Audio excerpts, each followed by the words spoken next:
by Corfo, we have the technology transfer offices, as I said, we have 29, and with a specific budget to hire professionals to do the link between the companies and the researchers in the universities.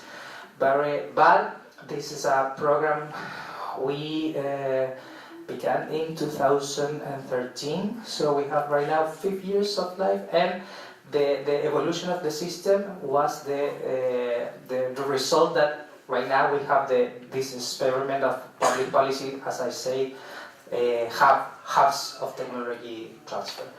But we think that the human capital is the reason they can do the mobility between the labs and the universities, research centers, and the companies, because he speaks more than the managers of the companies and directors of the university. So we think that we have hope that with this new incorporation of the technology transfer function in the tender, we can improve our results. Thank you. I have one question for Etienne. Yes, I was wondering if you have technological startups around the Chilean salmon industry. And I'm sure you had, but how healthy is that sector, or are they going up, are they going down, are they steady in number and strength? But the aquaculture is very related of specific regions in Chile. So we have the technology transfer offices, but also we have the technological incubators funded also by Corfo, and the startup program in Chile that we funded by for national entrepreneurs and also foreign entrepreneurs. Mm-hmm. And this program is more related more each time or each year to do technological startups based on R&D more than apps or things more basic. Mm-hmm. Basic. So I don't know how many in specific in aquaculture, but the salmon companies are very strong in the south of Chile, and the researchers in the companies, they can create. We have the intra entrepreneurship, and they are creating their own startups related to aquaculture.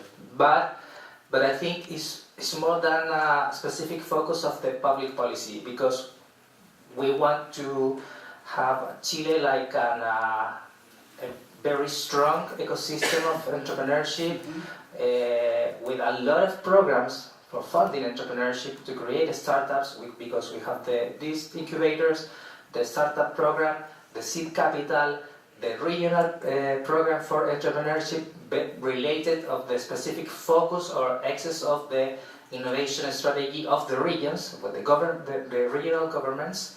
And so any entrepreneur in Chile can do a startup related to anything. It's not with a specific focus. How consolidated is the salmon industry in Chile? It's like the forestry industry, where you have only two big guys and that's it, or you have more?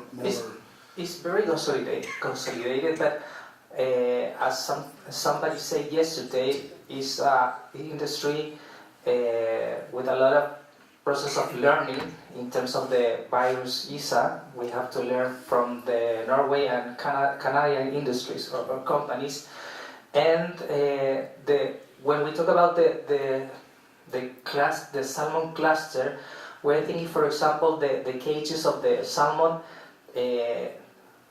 design or done by for example, for cover, and how can we create a new industry based on knowledge and for taking advantage of all our national resources. So we have to design or do research in the basins of the salmon or different species, the cages, I don't know exactly the names of las jaulas, los antibióticos.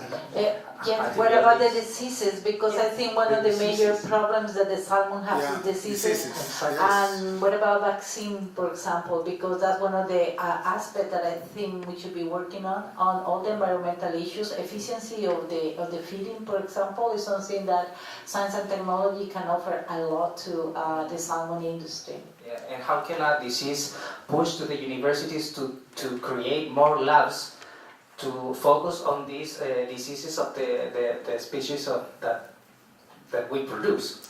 I'm sure the diseases the salmon gets in Chile are different from the one they get in Canada and Norway, right? Yes, of course. Or they are- But like they have lice, like for example, it's one of the problems that is around the world. So there is some diseases, and that if you find something here in Chile, for example, let's say a vaccine for some of these diseases, you will be able to sell it all around the world, in Norway and in Scotland and all that, because they have the same problem. I've heard they had a big problem with rickettsia. Is that right? Yeah, yes. It also, it's a big problem with rickettsia. Like for example, if you have a feeding strategy to make the food more efficient, for example, to work on the size of the particle, of the floatability and all that, that could be used not just for the salmon industry, but for all the industries around the world that are working in aquaculture. And I think that's where we need to start thinking very strategically of how we can use what you have there, you know, in Chile, to be able to do some very interesting research that have a big prospection in the future. Great.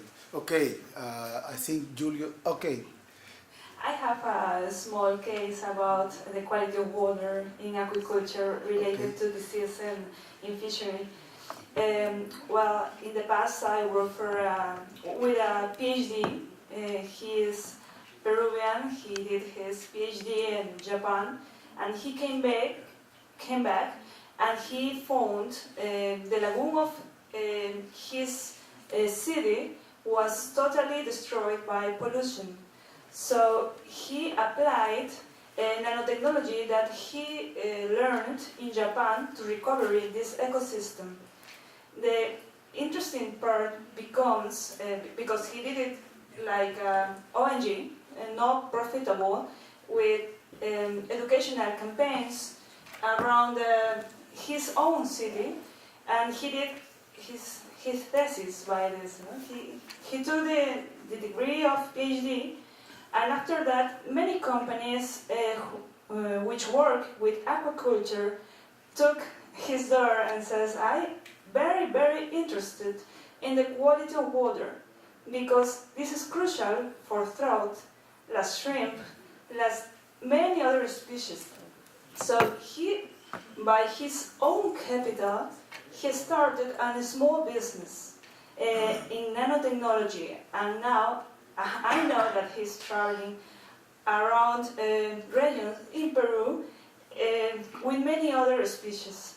And the last time that I talked with him, he was being called by Ecuador and Chile.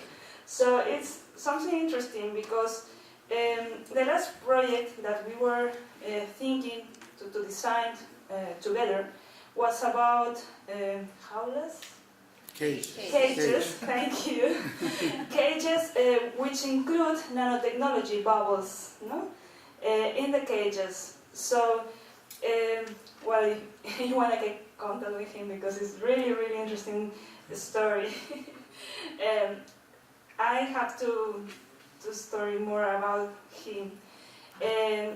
In the past 2 years ago, the program of Produce, the program of innovation, helped him with 2 grants, because nanotechnology bubbles, nanobubbles, not are only good for aquaculture, they are good too for treatment water pollution in buildings, in restaurants, so in many ways. Now I know he's working in many ideas. He has came back to the with the goal to the recovery Titicaca, His project is called Reto 15. It's on Facebook if you want to know about him. And he has developed new technologies. So it's very important because we can learn about how multidisciplinary could work together. And in many fields, not only by academic work as a thesis, it can be a new startup business too, and it can be a social and environmental project too, because it's helping to recovery habitats, ecosystems, and the species can come back, like migratory birds. Thank you, Astrid. And one last question before I gave the mic to Julius. Is there any thought in Chile of taking a second look to the salmon aqua bounty? Aqua bounty, the one that has been approved in the US, the one that has an extra copy of growth hormone. Transgenic salmon. It grows double the size in half the time. And has been approved already in the US after almost 20 years, 15 years of fighting, but finally was approved. So you might get worried because of that competition. We're gonna have the big salmon with golden rice, and we don't need any other. We don't need to have anything else. Yes, you will have to. You will need a much bigger dish or plate. Okay, Julius. Thank you. Good afternoon. After so much discussions on